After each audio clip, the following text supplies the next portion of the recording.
Hi, everyone. Hello. Robin Gully here. We're out of practice. Welcome back. Ward 2, council members. There we go, 2023. We're happy to be here with you. Yeah, absolutely. We had 3 meetings tonight, but actually there wasn't. It was a lot of Don't just hang up right now because you're sure it's going to be 45 minutes long. It'll be short. It'll be short. Yeah. A lot of housekeeping stuff. Yeah, pretty much. But we actually started out the night with a special organizational meeting, which was a carryover from last week when we were supposed to have a meeting, but we had a snowstorm. You might remember that snowstorm. You might remember the snowstorm. It was a... I'm still achy from it. Yeah, oh man, my back hurt for like 3 days from shoveling out of that. But we had the opportunity to swear in our newest elected council members, including Councilmember John Justin. Oh, hey, it's me. Who is back for another 4-year term. Back for 4? Yep. Along with Councilmember Justin, we had Mayor Napier, who was sworn in for another 2 years, Councilmember Wendy Berry, who was sworn in for another 4 years, and we have a new council member, Pat Orman, who's actually returning to the council. He used to serve on the council, serving again for Ward 1, and we saw him sworn in tonight, so congratulations. Thank you very much. Welcome back. Yay, me. And everybody else. It's been a long time. It's been a couple weeks. Yeah. Other than that, we basically talked about appointments to committees.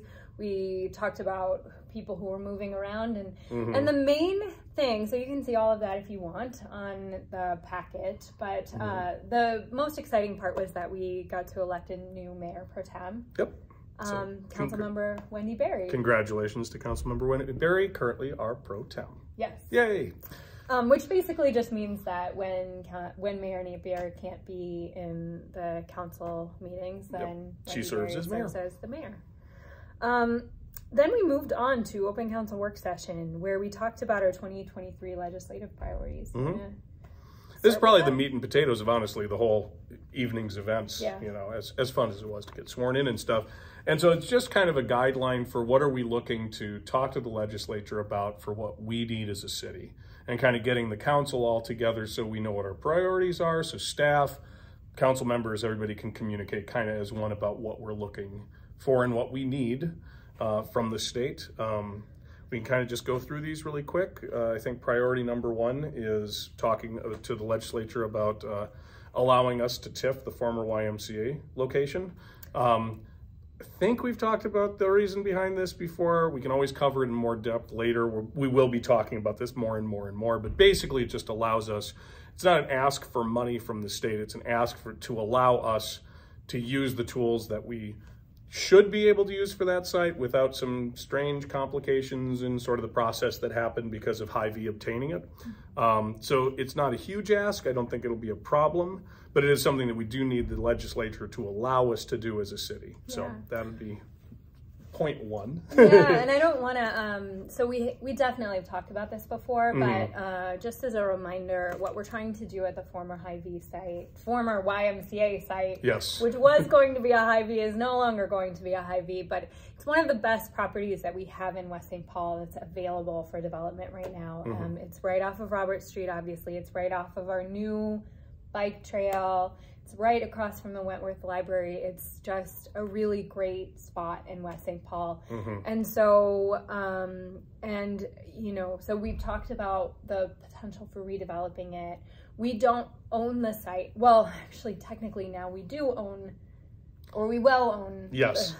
But we don't have the ability to keep the site for the city. So as much as, you know, we've certainly heard from people who would like us to do that, we fiscally don't have the ability to do that, unfortunately. The cost of the land is between $5 and $6 million, and that's just simply not something we can carry as a city expenditure. So in order to redevelop it, we need to have some tools available to promote development, in order to sell the land, in order to get what we want on the land. So that's what we're trying to do. I mean, really, this whole thing is about trying to put ourselves in the best position to get the most highest use that we can for that site without burdening taxpayers with a whole bunch of money by owning the site and trying to build it ourselves and stuff. It's a complicated thing. There's going to be a lot of moving pieces.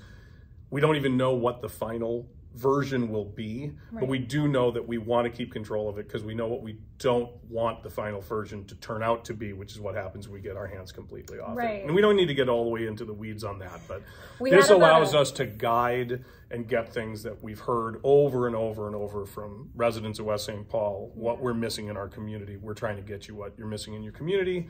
We can't do that if we have a hands-off approach on this site. So this is another step in what we've been working on for a year now, I feel like. I don't even know. It doesn't matter. For a while, it's going to take some more time. It's not going to be built tomorrow, but the big ask from the legislature is to just allow us to have those tools, which I should say it's not a big ask in the sense that I think it's an easy ask, but we just have to stay on top of it, and we have to make sure it's clear that that's what we need.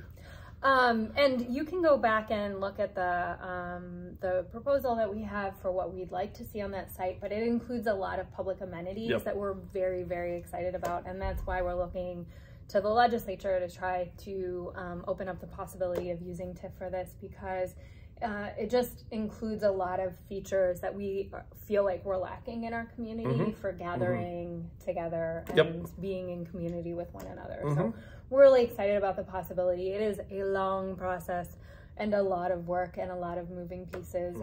And our last meeting at the end of last year, many of you came, and we were so thrilled to hear from you and to talk about this, but it was about a 5-hour meeting. So feel free to review that at your leisure. When you have just a short, just a short 5 hours to carve out of your day. The other things that we talked about really pushing at the state legislature were funding for our lift station in Force Main 4, which is about $2.7 million, and we've had support from the legislature in the past to renovate our, that's not the right word, but keep functional, keep functional our water system, our sewer infrastructure. It's a really, really important thing that cannot possibly break and go wrong, or things go very, very badly when things go wrong. So I think we're optimistic on that one too. And then we talked about potentially asking for bonding money or other state funding to help us develop some of those public features on the former YMCA site. And part of that would also be the fact that, we're talking about doing a TIF. Obviously, if we can bring money to the table for those public features, that diminishes the amount of the TIF, that diminishes the overall time and cost of the TIF. So anything we can do to try and move that site forward with the least burden, that's what we're trying to do.